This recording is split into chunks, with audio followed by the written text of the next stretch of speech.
is up, people of the internet? Welcome back to another episode of the Waveform podcast. We're your hosts. I'm Marques. And I'm Andrew. And in this week's episode, we go remote and I speak with a guest. So we're going to jump into that. But basically, and we'll get to the trivia at the very end since I didn't do trivia in the middle of it, but it was an interview.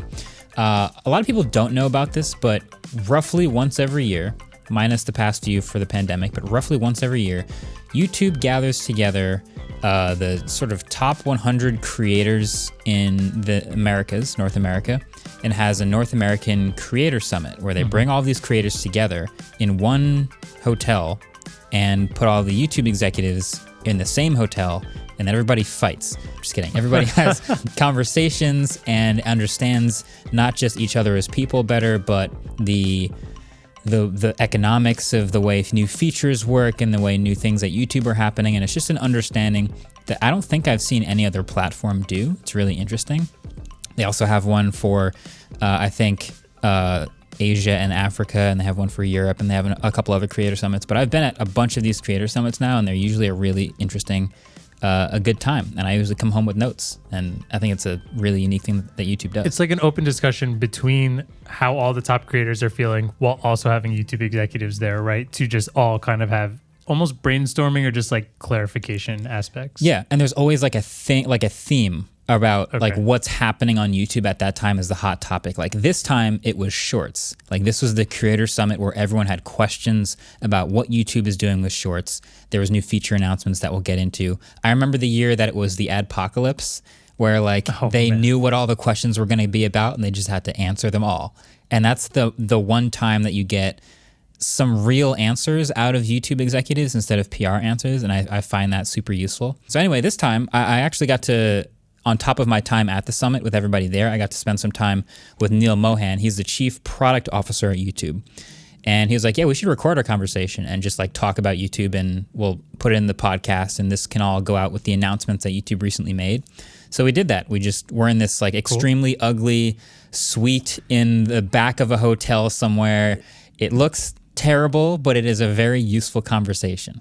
It's an interesting setup for sure. We just made it happen at the last second. So audio is great though. So audio listeners, you're not going to notice anything. Yeah, you won't even know what's going on in the video version. It's great. So we did jump right into some of the interesting stuff. Like between the last time we spoke, YouTube got rid of the dislike button. He knew I was going to ask about that. So I was very curious to hear what he said. Talked about things like the algorithm, how it affects creators, how creators sort of push back against the algorithm. I also brought up a very recent study that I read on the plane ride to the Creator Summit, which was about how the algorithm sometimes doesn't change when you tell it you're not interested in something. Yeah. So a bunch of interesting stuff just to hear what people who work for YouTube on these actual features actually say about this stuff. So I think that's pretty much all the intro it needs. Roll the tape. All right, Neal, thanks for joining me on the podcast this week. We appreciate the time. Thanks for having me, Marques. Been a long-time fan, so glad to be here. Well, thank you. Thank you very much. That's great coming from someone at YouTube. I like hearing that. So speaking of YouTube, what's your official title, and how do you describe what you do to someone who asks? Maybe you have like a quick sentence or two, elevator pitch type thing. Sure, yeah. So my official title is I'm the Chief Product Officer at YouTube. I've been at Google and YouTube a very long time at this point, coming up on a decade and a half. And, the way I describe my role is all the products that you as a creator, all of our viewers around the world, all of our partners use on a daily basis. That's ultimately my team's responsibility. So I look after our products from the main app to YouTube Kids to the music app to YouTube TV, all of the user design and the aesthetics of the product. And I also am responsible for what we call trust and safety, which are our community guidelines and content policies that govern the content on our platform. Got it. Yeah, YouTube is, when you put it like that, it's a lot of different products that all work together. There's tons of things happening. But you mentioned design and UI, so I'll just jump right to it. You guys got rid of the dislike button or the dislike counter about, how long ago was that? A few months ago? A few months ago now. I'm almost coming up on a year, actually, at this point. Okay. I figured you were going to ask me about that. You got it. You invite me here. You know what I'm going to get into. How's that gone? And what sort of processes go into making a decision like that? And do you think it went the way you expected? Yeah. So on the first part of your question, and I know you of course had a very strong point of view on it, and the thesis, as you rightly pointed out in all of your comments, was a well-being thesis for our creators. That was the fundamental reason. It was about everything from dislike brigades to, kind of that sort of count Olympics, likes, dislikes, that sort of thing. And it was not a trivial decision. And I'll get into kind of the decision-making process in a second, because I think that was like a canonical example of sometimes how some of these hard decisions are made. But in terms of how it's going, I think that at the highest level, it's going the way that we expected it to, which is we feel, or at least I feel, that it was the right decision based on the data that we're seeing. And so we looked at a couple of things. We looked at it, one from the creator standpoint, which was this notion of dislike brigades and things like that. And that is down. So when we look at sort of the same period year on year, so I think we looked at most recently, I think the last month, so kind of August, September of 2022 versus August, September of 2021, it is down. Now, of course, that's not a controlled experiment, but it is something that we looked at year on year. And that was something that was kind of the creator-facing metric that I was interested in looking at. Yeah. The second thing, though, which I think you alluded to in your video, which I think was something that I wanted to track, because it was a good point, which is how is that signal used, like the glance at sort of point that you were making around ratios, et cetera.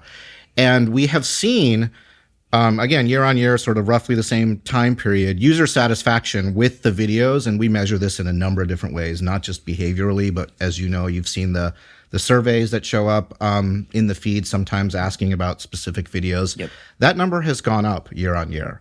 Now, again, that's not a controlled number, and there's lots of factors that can go into whether that number goes up or not. One of them being just we're getting better at recommending content or search ranking and those types of things. Goes up a lot. But we have an idea of sort of roughly how it goes up, and those things, those changes to ranking and recommendation tweaks, those are controlled experiments, and so we are able to understand sort of what those add up to. And I think that our feeling is that looking at a number of these signals, it at the very least hasn't had the impact that people were worried about in terms of people not being able to find the right videos and searches and things like that. And so those are I'm just giving you sort of ballpark of some of the metrics we're looking at. We'll continue to monitor that to see if that continues.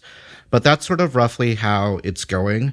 On your second question, what I would say there is that I think it's a good example of the types of decisions that we make and that ultimately come to me.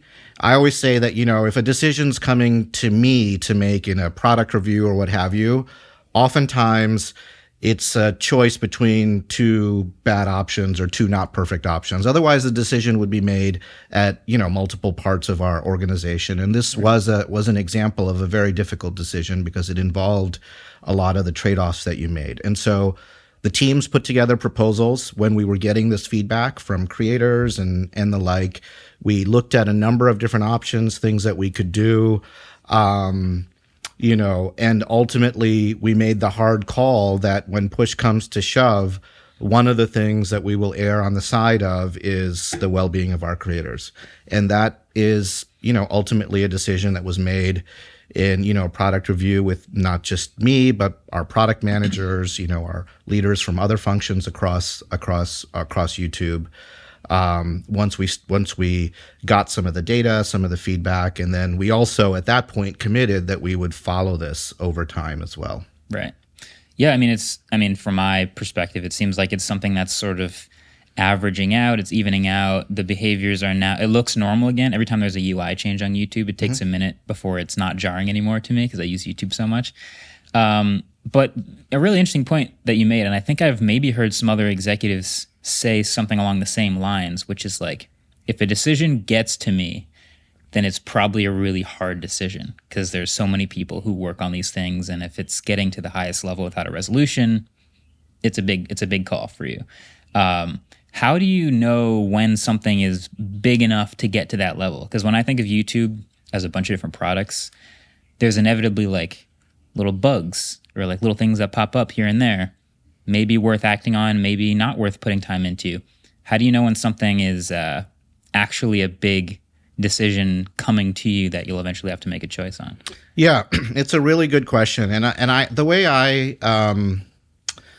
I think about my role, not just in terms of sort of helping make those decisions or tie breaking or what have you, is setting up the mechanisms so that process actually happens smoothly. And for me, I think it comes down to kind of three things. One is about the people. So we need to build an organization that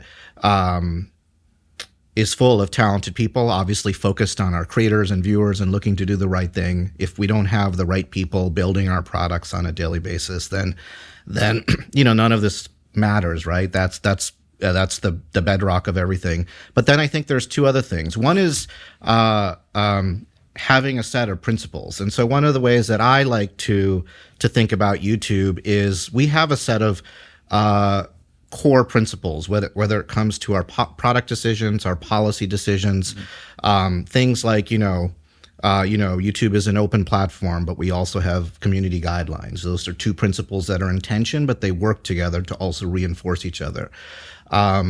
Creators come first in terms of how we think about the heart of YouTube and what it is. And I have found that having crystal clarity on those principles and repeating them over and over is sort of the lifeblood of a product organization, because then product managers generally are empowered to make decisions along the lines of those principles. And there's thousands of decisions being made every day on behalf of viewers and creators. Yep. So that way, not everything bubbles up to me. And then the final thing is, besides people and principles, is just having sort of the right processes in place by which those things get escalated very quickly so that they don't fester. I think one of the things that is poison in an organization, a product development organization, is decisions festering because people feel like they need to bring a consensus decision to me as opposed to two competing viewpoints. And so having the processes by which it is okay to escalate those and escalate those quickly, I think is very important. Makes a lot of sense. I'm probably going to have to use these tips in future organizations I'm a part of. But I think one of the things that's always struck me about YouTube is, and you've said it already a couple times, it's a very creator-first, creator-facing organization, and especially with tech and other companies. We've seen Twitter and Instagram and TikTok and all these others. We're speaking at the Creator Summit right now, which is something I don't see other companies doing for some reason. I think it's a great idea. And we're doing it in person. And it's in person, which is, it's crazy. It's been 2 or 3 years since the last one.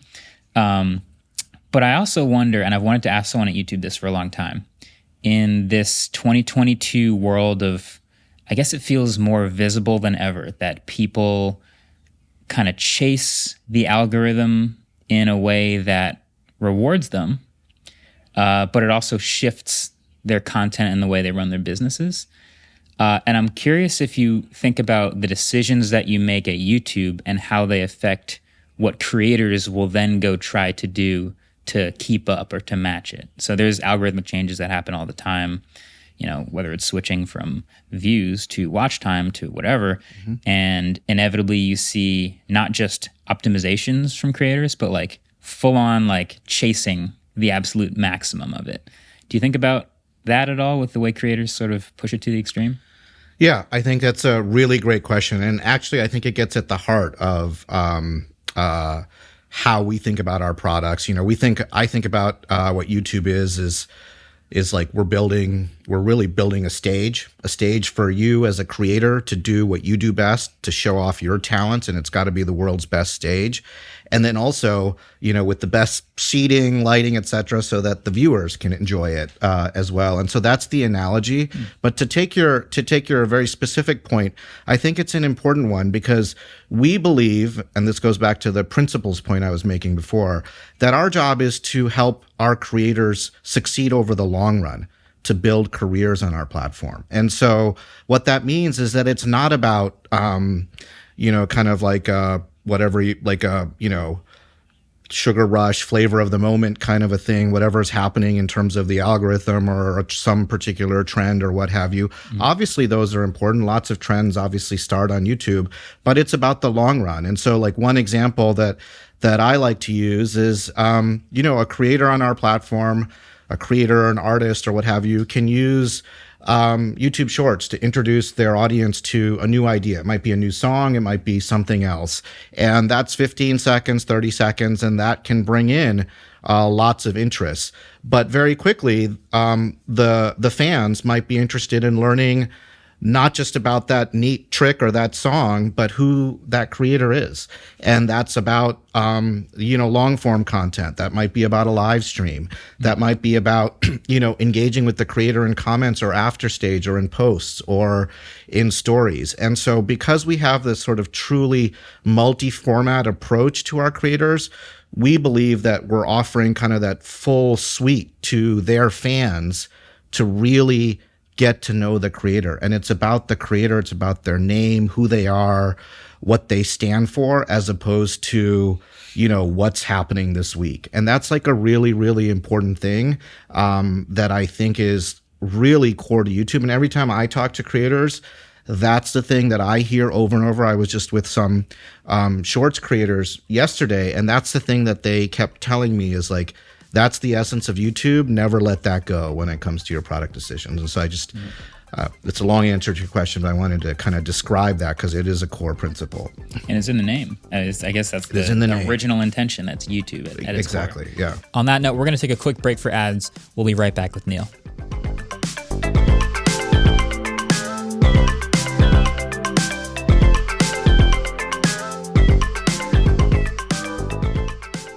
Support for this podcast comes from Gigabyte. And if you have an eye for improving your gaming setup, Gigabyte's monitors might be a good place to start. This is kind of a random question, but do you know what a KVM switch is? I do not. Okay, so when I used to do tech stuff, like IT, it's basically the switch where you can take one keyboard and mouse and hook it up to multiple computers. Oh, right. So a couple of these Aorus monitors actually have a KVM switch built into it. So like if you have a remote workstation, you can have your monitor set up with your keyboard and mouse, and you could be doing your work, and then like 5 o'clock hits, and you can press one button, and now your keyboard and mouse are hooked up to your gaming PC. Wow. And you are playing games 5 o'clock on the dot.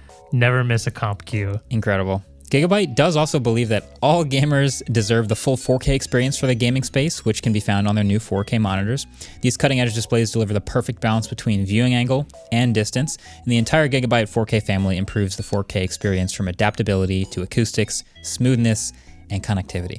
You can find sizes from 28 to 55-inch, plus all Gigabyte 4K monitors contain exclusive tactical features such as black equalizer, aim stabilizer, and OSD sidekick. The gaming series, named with their sub-brand Aorus, even features active noise cancellation, known as ANC, which makes the screens not just beautifully designed, but a true piece of tactical equipment for gamers.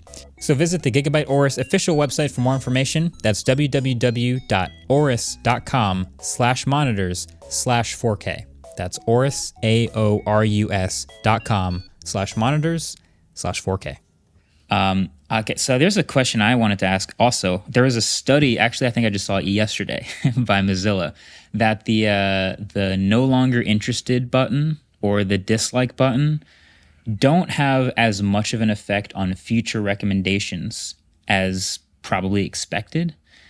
And I imagine it's by design. Everything at YouTube is in some way intentional. But do you think users should have entirely control over these recommendations? I'll give you a quote, which is, I think it's probably a Steve Jobs quote, but basically that users don't really know exactly what they want until you give it to them or show it to them, and then they realize that's what I wanted the whole time. There's a ton of people watching YouTube videos. Do they know what they want? So I believe, and I think, my organization believes that the viewers should be in control of what they are how they're consuming YouTube. And that's down to the very basic levels, right? Like if you don't want YouTube to use your watch history or search history in any of the personalization, you can turn that off. Like there are really, really fundamental controls in terms of how all of that works. You described some of them in terms of feedback within the product themselves. We use all of those signals. I think, we the latest number I saw was something like we use like 80 billion signals a day in terms of what's being ranked in your home feed, on your watch next pages, search rankings, etc. And so that's our bread and butter in terms of getting very, very high quality about it. And we do use signals like that. What we don't do, and I'm not familiar with the details of the study you're referring, but I did hear about it. Is we do take those signals into account. We don't turn off entire topics, because one of the things that we also get feedback on is, make sure that users aren't being inadvertently put into echo chambers or rabbit holes in a way that could happen. And so while we honor the specific feedback in terms of the button or what have you, it might refer to the specific video as opposed to the whole topic. And we use, as I said, a blend of signals to actually determine those recommendations. And as you know, Marques, probably better than anybody, we're always tweaking them. We're adjusting them because we're always getting feedback, both direct from our users, but also in terms of the data that we're seeing in terms of how the platform is being used. Yeah.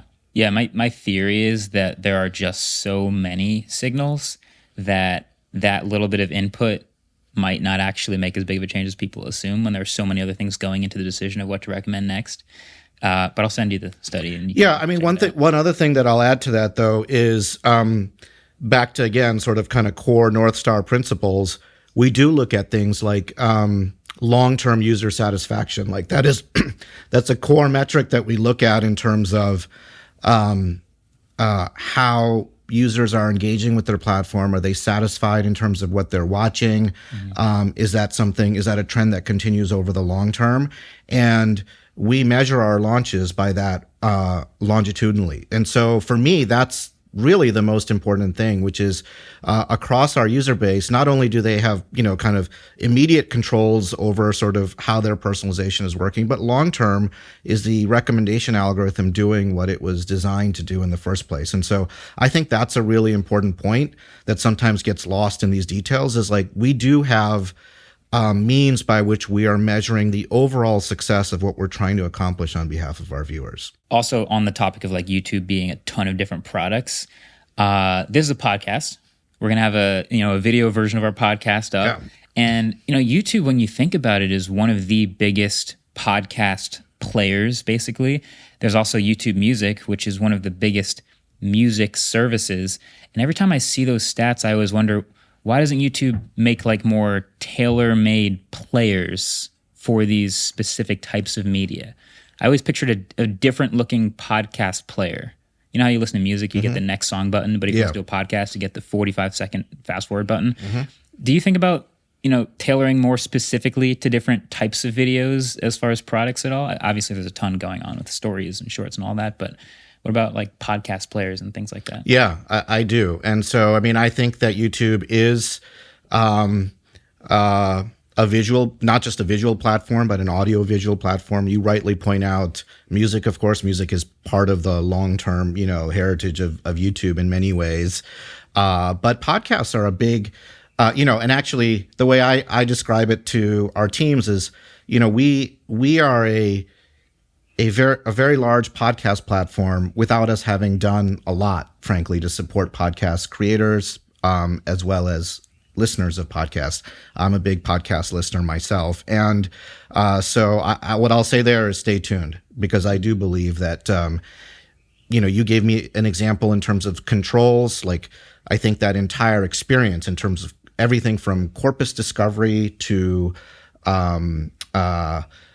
corpus organization to consumption to kind of follow on the viewer side, and then on the creator side, tools that they need, that podcasters need, right? Like they're longer forms of content. So things like monetization via mid-rolls and things like that are more important in that context than they might be in others. And so we're looking at both sides of that.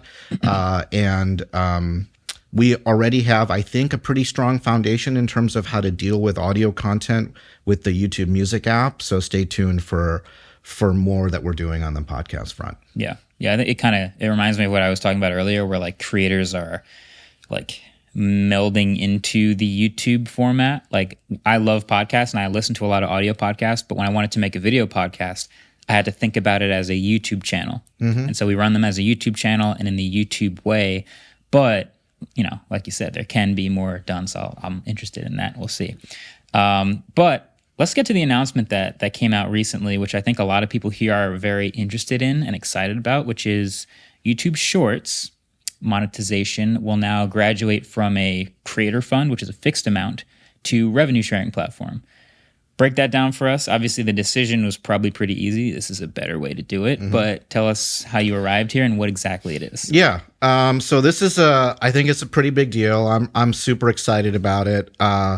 As you know, we've had the YouTube Partner Program, which is our kind of flagship monetization program for creators, I think since 2007 now, and it has, you know, eligibility criteria for it. It's a couple million creators that are part of that program. A couple million. Yeah. Of course, that's held us in good stead for creators, for long form creators. And we wanted to take the best of that program and basically bring it to Shorts. And so in some sense, you're right.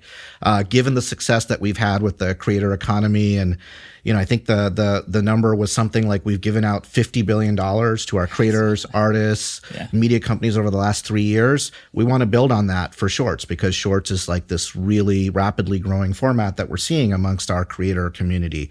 And so we're going to bring the YPP program to Shorts.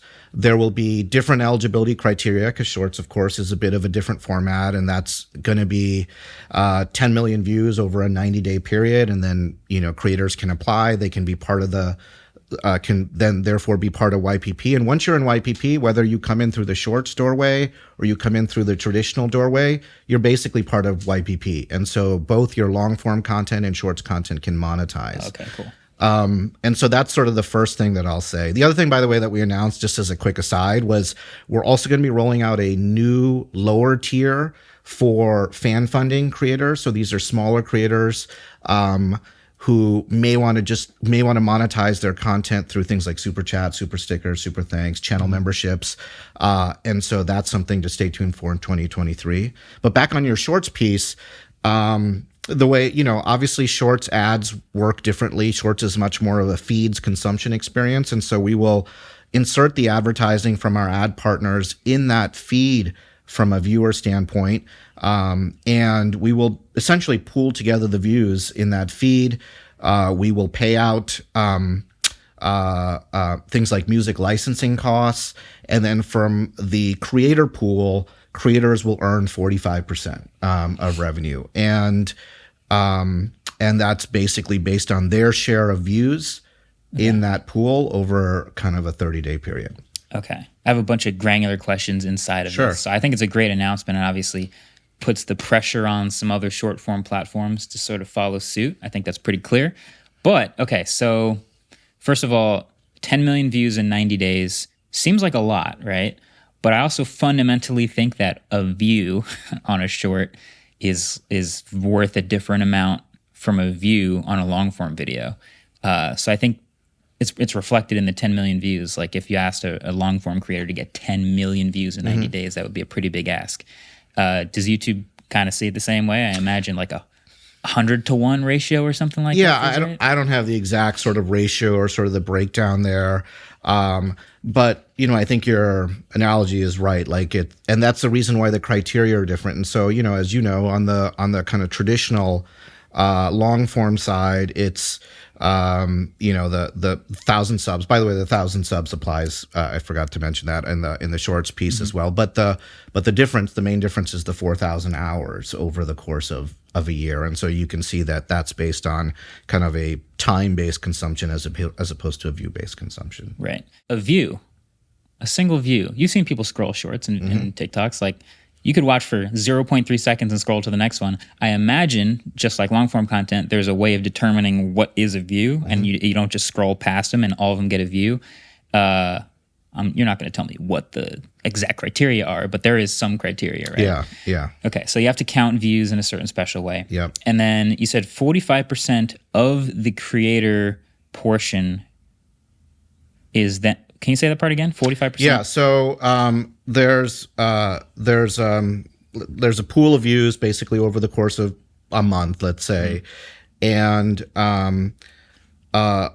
then it's all the ad revenue that's generated for that pool of views in a particular country. There's a portion of that will go towards paying the music licensing costs. And so just on that point, as you know, music is a really important part of short form video. Huge, yeah. It's a huge kind of component to what our creators are looking for. And so that covers that. Then there's basically kind of what I'm calling this creator pool, and that creator pool is going to be shared 45% with creators. Got it. Okay, so it's not 45% of all of the total revenue generated by the shorts, but it's the total revenue generated by the shorts minus the amount to pay for the licensing to be able to use music, and then 45% of the remaining goes to the creators. Yeah, and then the other thing that I should say is that one of the things that we have done with this new shorts focused monetization program is make it so that 45% is paid out regardless of whether you use music or not, because we really wanted to simplify the whole sort of complexity that was associated with music acquisition and licensing, which of course is quite a complicated process. Yeah. And for a shorts creator, especially somebody who's looking to do something for 15, 30 seconds, it can be pretty daunting, especially for a new creator.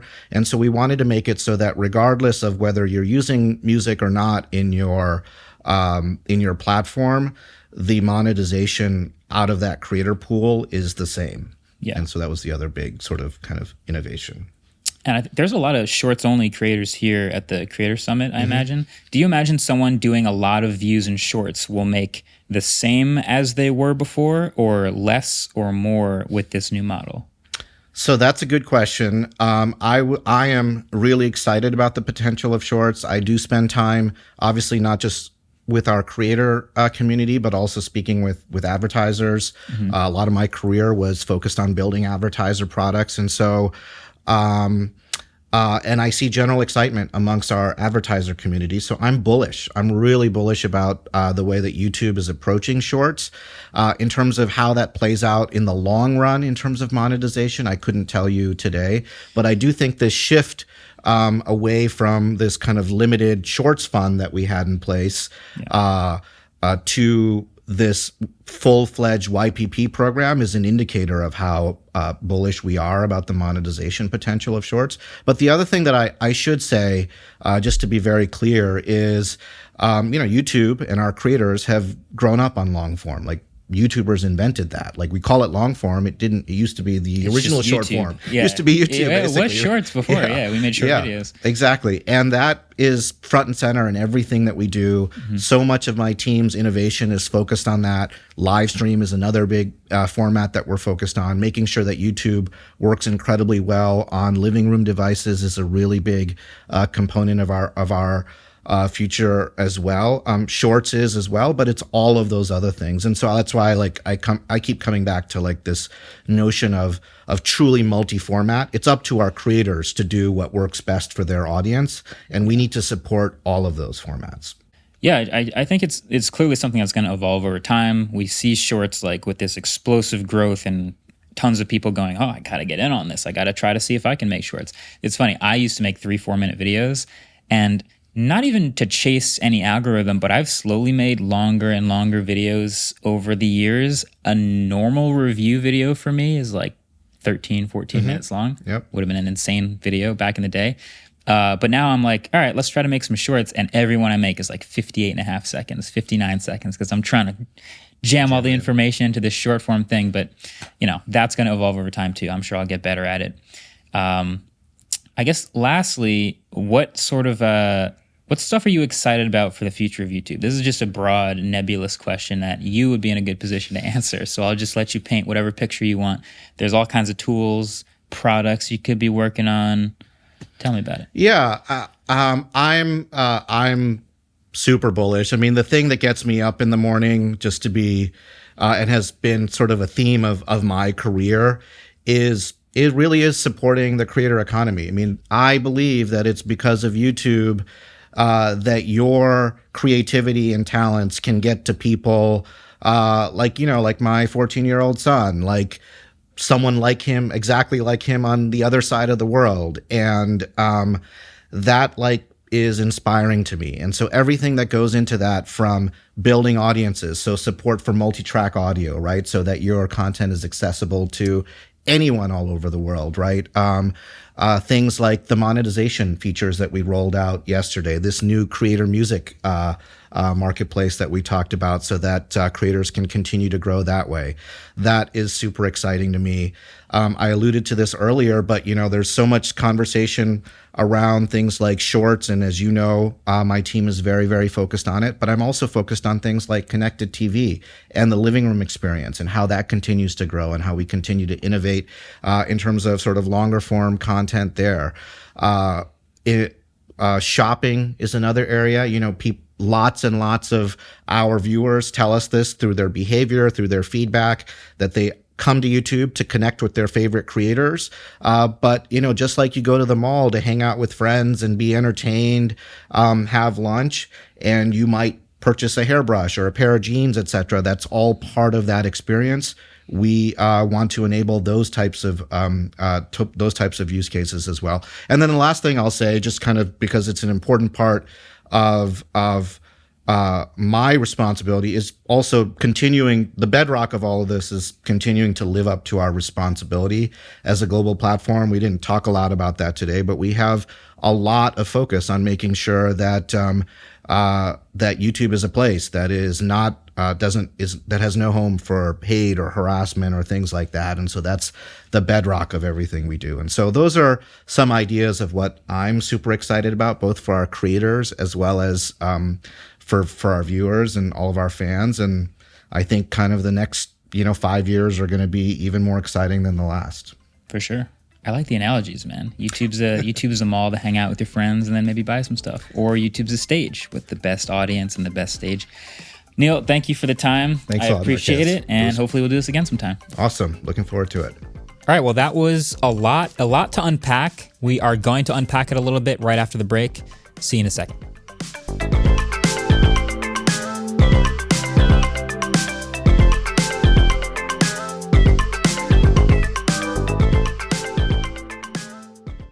This episode is sponsored by Zocdoc.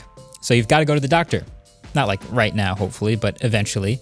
But a lot of people put that off because finding a great doctor can be a pain. So if you want easy, tech-forward solutions to this problem, you need to check out Zocdoc. Zocdoc is a free app that shows you doctors who are patient-reviewed, take your insurance, and are available when you need them. Zocdoc has a huge selection of primary care physicians to specialists and more, so you can find the perfect doctor whether you need a checkup or want to get your teeth straightened or want to have a mole looked at. Scheduling is easy, and you can do it all right in the app like I do. So go to Zocdoc.com/waveform and download the Zocdoc app for free. Then start your search for a top-rated doctor today. Many are available within 24 hours. That's ZocDoc.com/waveform. Zocdoc.com/waveform. All right, welcome back. So, a little bit to unpack, a little bit of reactions. You've heard now the conversation I had with Neal. You heard his answers. You heard some of his answers and his non-answers. I am coming away feeling like, okay, I mean, the Creator Summit was obviously a whole experience, and I was there for a few days, and I talked to a lot of people, and like, I have all my little notes, but at the end of the day, I do still feel like YouTube is the place to be for a creator of videos online. Like, that answer is not changing. But there's a lot of interesting shifting in the landscape. Maybe we can break down a little bit. I mean, the biggest thing, obviously, is the YouTube Partner Program with Shorts. Sure. I think. I mean, like, that's just the thing that kind of has grasped all the headlines. It's awesome. We've talked about creator funds from TikTok and from previous YouTube stuff. I think it lights a fire under TikTok.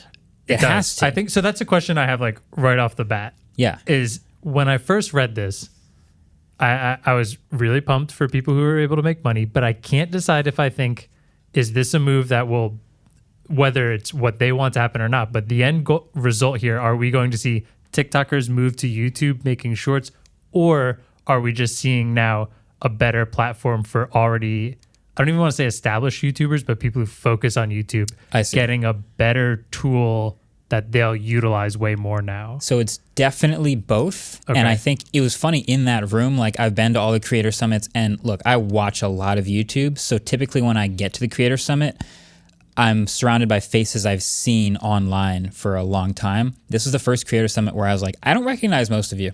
A lot of people, a lot of older, still a lot of the people who I've recognized were there, but then there was a bunch of new faces, and talking to a lot of them, there were shorts creators. There were people who had come to YouTube, whether it was from TikTok or they just arrived on YouTube and they just made shorts. I talked to a channel called Dental Digest. Have you heard of Dental Digest? I've heard you talk about them before. He just pulled up his channel and was showing me some of the stuff he was doing. He had a bunch of toothbrush shorts, 200, 150 million views per short, just talking about toothbrushes. That's what was happening around me at the Creator Summit. Wow. So to answer your question, yes, this is aimed at TikTokers who will see the opportunity to make money doing what they're already doing and start putting stuff on YouTube. That's for sure an intended consequence of what they're doing. But I think it's also just as likely that you're going to see all of the algorithmic push and all of the focus on shorts start to make other long-form creators try shorts.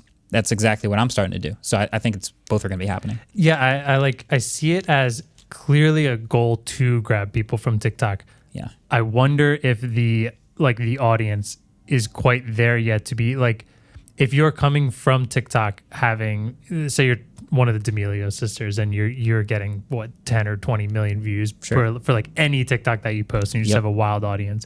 Like there are just so many more people on TikTok for that content right now, where YouTube is always like jack of all trades and insanely good at all of it. And TikTok is so specifically focused on short form content there. It's true. Is that audience quite there yet? Is it worth, I think most people will say yes. Is it worth getting paid that extra money on there when maybe you're not getting the same viewership you are as TikTok? How people will try to utilize both platforms, cross-posting, or if that's allowed, it'll be interesting. That's a lot to unpack there. So one, the D'Amelio sisters do have a YouTube channel. They've been posting long-form stuff to very mixed success, and I think this new ad revenue sharing program, which is rolling out soon, will encourage them to do more short-form stuff that they're used to. Two, is the audience there? Yes. YouTube shared some numbers with us, and I'm not going to remember the exact numbers, but it was some absurd billions and billions of total shorts views already that they've started serving. And they can choose to flip switches to just show more people more shorts. So I think that won't be a problem as far as like, should we make shorts? Are there enough eyeballs there? I think so. Okay. And then what was the last part? You said... cross-posting. That's a little more complicated. I think basically none of the platforms like cross-posting. So if you are Instagram, you are less likely to want people to see shorts with a TikTok logo in it. And I think they've already admitted that they're less likely to push a video that has that branding in it. But also when you make a video with TikTok's tools, you get that watermark no matter what. So if you make that video with Instagram's tools, I believe you also get a Reels watermark. And I think YouTube's the only one that doesn't have as strong of a stance, but is very likely to adopt one. So, but this almost, while this isn't a watermark, I could see it as a way to... So my initial theory would be YouTube wants you to get the views on your short. Therefore, posting this on other things is less views you'll get on the short, which is the thing that's making you money. So why would you want to also post that on TikTok rather for like discoverability and stuff like that? Because as many views as there are on shorts, I would argue there's probably still way more views on TikTok. We've kind of seen it ourselves. Yes. But like if you're posting the same content on both platforms, one is making you far more money than the other. So you're probably going to want the exclusivity on that one. Yeah, or you'll at least never not put it on YouTube. True. I think that's the goal. It's like, I was going to make the TikTok anyway. I might as well put it on YouTube because it might get some clicks. It might make some money. Why would I not want to invest a little bit of time there and potentially have that reward? But yeah, it's also just like, yes, all of TikTok is bigger than YouTube Shorts, but all of YouTube is still bigger than all of TikTok. And I think as Shorts grows, the real question is that going to eat into long form, or is that an entirely separate pie? And I think most people are realizing now it's a separate pie. You don't take views away from your long form videos if you do Shorts, which is nice to see. I don't know that there's people who watch. It's kind of weird. I get sucked into the carousels of all of the apps now. Like Reels I've scrolled through, and then YouTube Shorts, and then TikTok. It's absurd how many videos you'll see doing just that scrolling. But yeah, I think it's two different pies.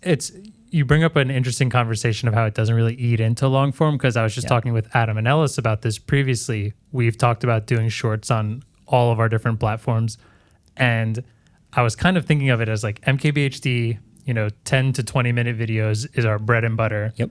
We then created the podcast for a more niche part of that audience that we already have, and made it longer because we wanted to talk about things in longer form and get more nitty gritty. Now we're going to create Shorts, which is almost the opposite. We're going to condense the video form and expand the audience that we're trying to reach by talking about potentially more broad and general things in a much, much shorter time, which is a whole nother beast to slay. It's very hard to brainstorm for that. It is very hard. I think it's also, it's so young that there isn't really like a formula yet. Like, I think we know what like a basic short looks like, which is either like someone lip syncing to an audio trend or someone dancing. There's like, or like a joke. There's like 4 or 5 general shorts. But what does a tech short look like? I don't think that's a really well-defined thing yet. So I think that opportunity to like carve out a new vision of what you want that to be still exists, which is really interesting to me. I've tried some things. We've tried like a little bit. An unboxing makes sense. That's a short thing. But it could be explainers in Shorts. It could be some more well-produced animated looks in Shorts. Like there's a bunch of stuff we could try. And it'll just be a new audience that finds it. And the potential really is for people who find the tech short to then go on and find the long-form videos too. That's the bet that we're hoping pays off. I really like the idea of being able to update videos throughout the year, sort of through a short. Like if we do an iPhone review in September. Oh, interesting.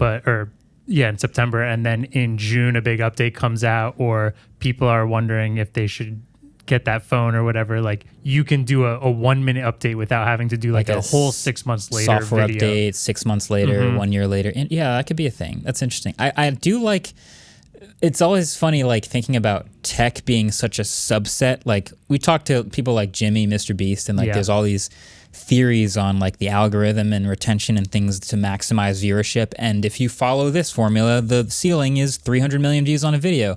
I've never seen a tech short, or any tech video for that matter, ever get past about 80 million views. So it's just like a smaller ceiling. So do you optimize for the tech ceiling or the general ceiling? Like, do you want this to be shared among tech people a lot or among everybody? So maybe it's less of a tech video. You know what I mean? Like, it's a question I think we'll be trying to figure out for the next 4 to 6 months. Yeah, exactly. And I'm excited to try. I'm excited to see what sticks. And I mean, what happens really? What people like and what people don't like, and how it can pretty much just add on to the channel and provide more stuff. That's the way I want to think about it. Adding on.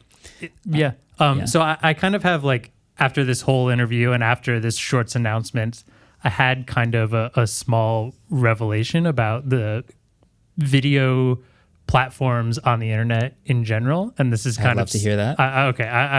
I want to see what you think of this. Sure. And it's something that I've brought up multiple times on the podcast. I've talked about Twitch and live streaming, and how there are multiple times where I said, I don't know how YouTube isn't like going for the throat of Twitch, because Twitch is known to make some of the worst decisions it's ever. Almost like they don't have to. They're just like, Twitch is constantly on the forefront of streaming. They're the main platform for live streaming, and it baffles me how sometimes, because I think in general, a lot of the stuff about their player is terrible. I think a lot of the decisions they make are terrible. There's a lot of people who absolutely hate the staff there and hate how they deal with things. So I always wonder how YouTube, this giant company run by Google, hasn't just like taken them out yet, because they have the capabilities there.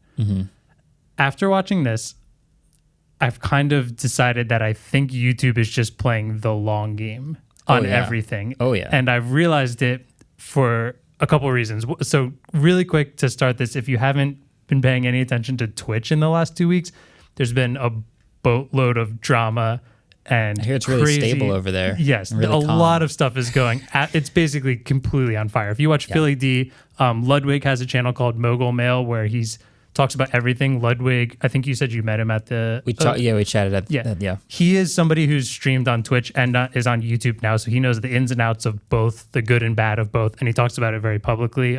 Highly suggest going and watching some of his videos to know what's happening on Twitch, but there's a ton of controversies have been happening. Then they throw out this rare announcement that's considered like probably the most widely accepted and well-liked thing Twitch has ever done, which is ban some gambling on the platform. Okay. The day after is YouTube makes this announcement about YouTube Shorts, which doesn't seem to connect too much. But then Twitch also makes an announcement about cutting partner revenue sharing from 70/30 to 50/50. And just like, wow. I don't For know everyone? why they're not for their higher. Well, it's turning into everyone, but the only people who are at 70/30 were the like higher partner streamers. So it's like top X% of streamers. Okay, but those people are all having their income from Twitch cut by 20% from at least that part of Twitch. I know there's a lot of math people out here who are going to say it's not actually 20% when you take 20. That section. Yes, there. whatever. Sure. So anyways, that's just like this huge blow. At the same time, YouTube's announcing this like giant win on partnership program for Shorts, like a whole new avenue that they're doing, a great way for people to get paid. Yep. Now at the same time, in like as YouTube is in the media for doing well there, Twitch is also in the media for doing poorly there. And then on top of all that, all the new people who have switched to YouTube who are live streaming are talking about how great streaming on YouTube is, riding the wave of the good YouTube press. So it just feels like everything's kind of falling around Twitch. And the more I look at it, the more I think YouTube's not going to kill TikTok right now. YouTube's not going to kill Twitch right now. But YouTube is slowly putting the pressure on them. Yeah. And in 5 to 10 years, they realize that they're going to be the platform that the main content of everyone's on. And now they're grasping all the links from all the different ways you can create and turning 100%. into one giant content ecosystem. Yeah. It's the walled content garden. This kind of reminds me of that question that we had before about new social media platforms. Are they a platform or a feature? And to YouTube, they're all features, right? What is TikTok? It is just a feature built into YouTube. We've got Shorts. It's just a part of the online video library. They clearly view everything as a feature. So what is Twitch? It's just a live streaming feature that we've also built in. And we've got like the super thanks button and the super chats and all this stuff built in. So if you're YouTube, you're not really too threatened by those that do a subset of what you do because you can always absorb that as a new feature. It might take a couple of years. There might be a little spike in like people making a ton more money on Twitch. But in the long run, you know, if you have this ability to connect all these different things together, if one creator can do live streams, videos, and Shorts, there's only one place to do that.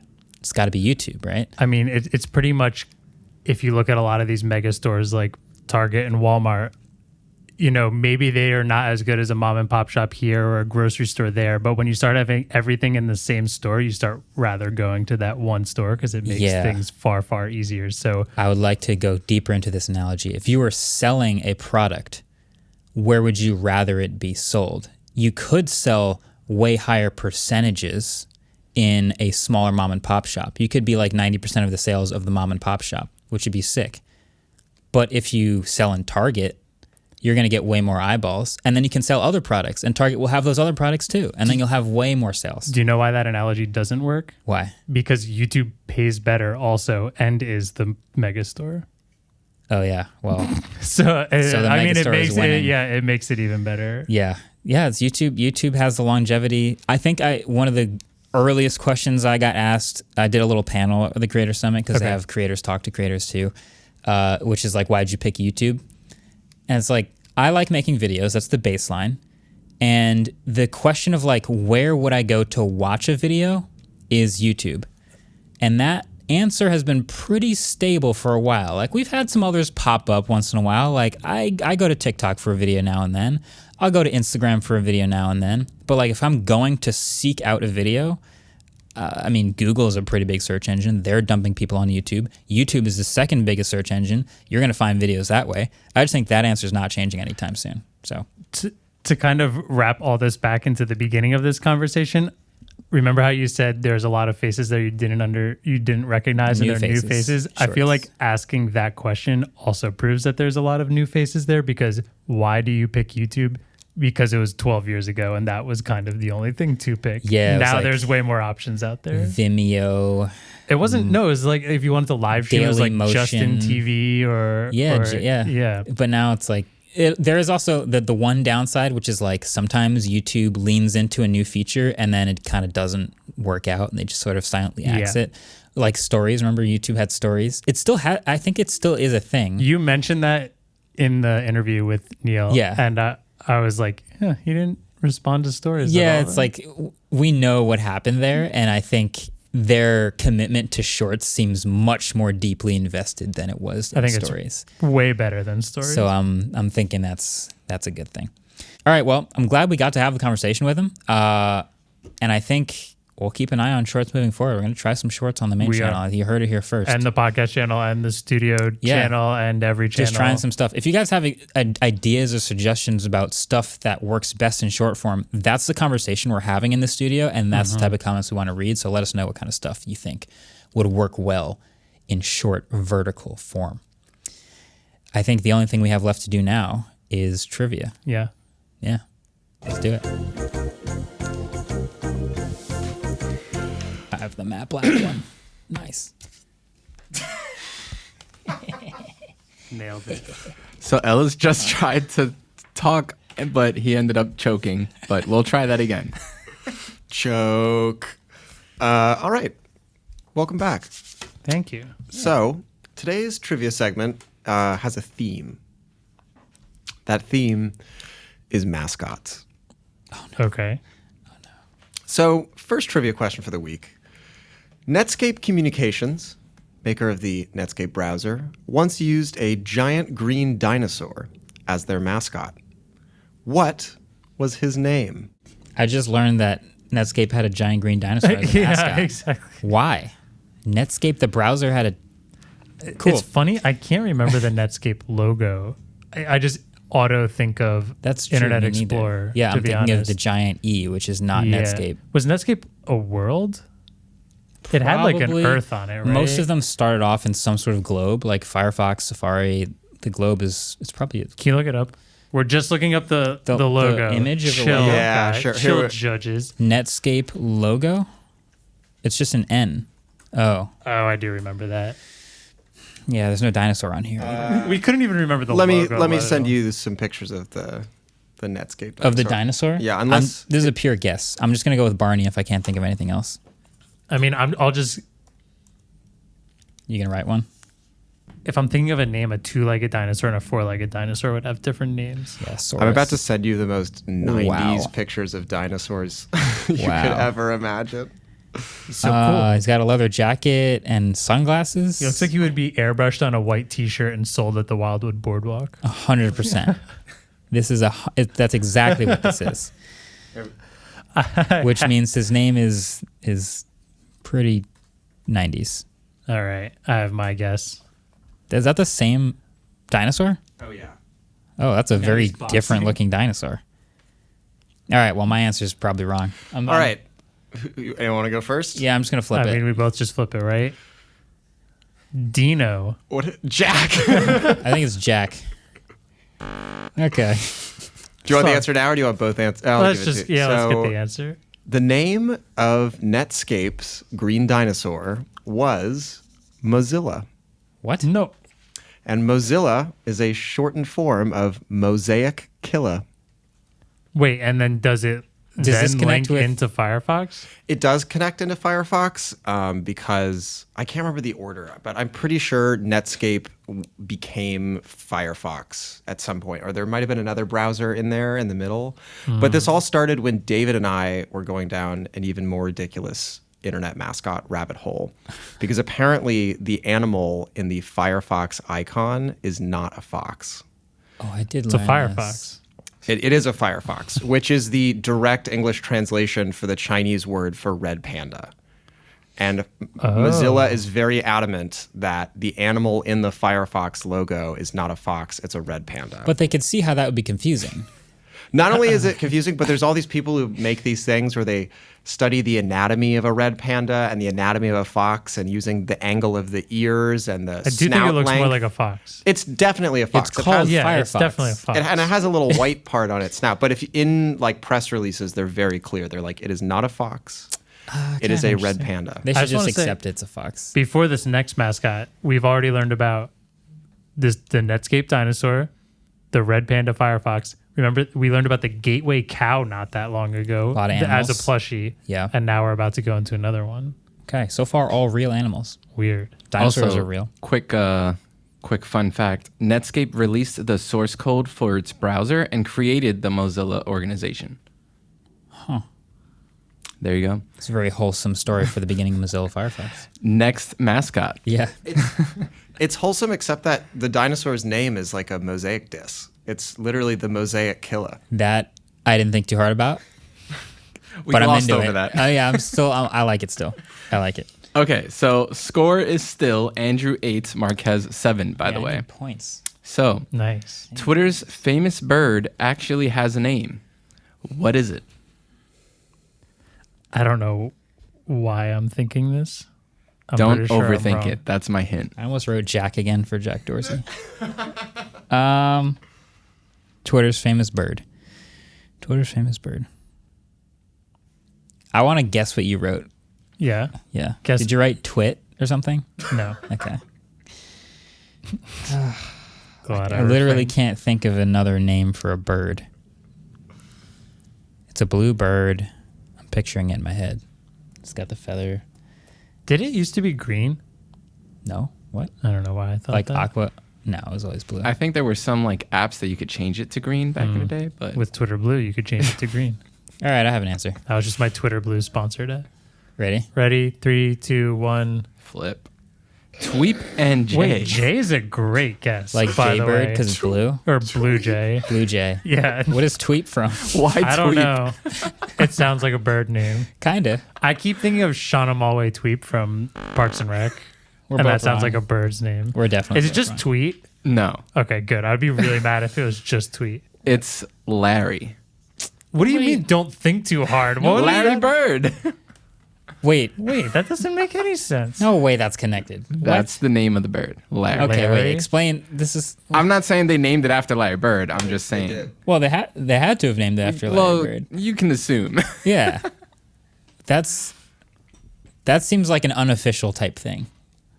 That's okay. All right, Larry Bird. Does Larry Bird have Twitter stock? Because if he's not the NBA logo, but he is the name of the Twitter logo, he deserves some. According to a tweet by Twitter co-founder Biz Stone, Yeah. it is called Larry the Bird as a tribute to NBA icon. He better Larry have Bird. stock. Larry, I'm going to get you some Twitter stock before this goes private or whatever's happening. I'm very confused. Yeah, Well, who we knows both what's got happening with 0 points there. 0 points. Not embarrassed at all by that. But we learned something today. We learned something today. Maybe the mascots were the friends we made along the way. Exactly. I like that. That's a good place to end it. Thanks for listening. Thanks for watching. We'll catch you very soon. Will it be Techtober by the time we talk to these people again? Yes. Wednesday, Thursday, Friday? Yeah, it'll be Techtober. So thanks for sticking with us this month, and we'll catch you very soon in the next one. Peace. Waveform is produced by Adam Molina and Ellis Rovin. We are partnered with the Vox Media Podcast Network, and our intro-outro music was created by Vane Sill. I almost said Ellis Rovin. He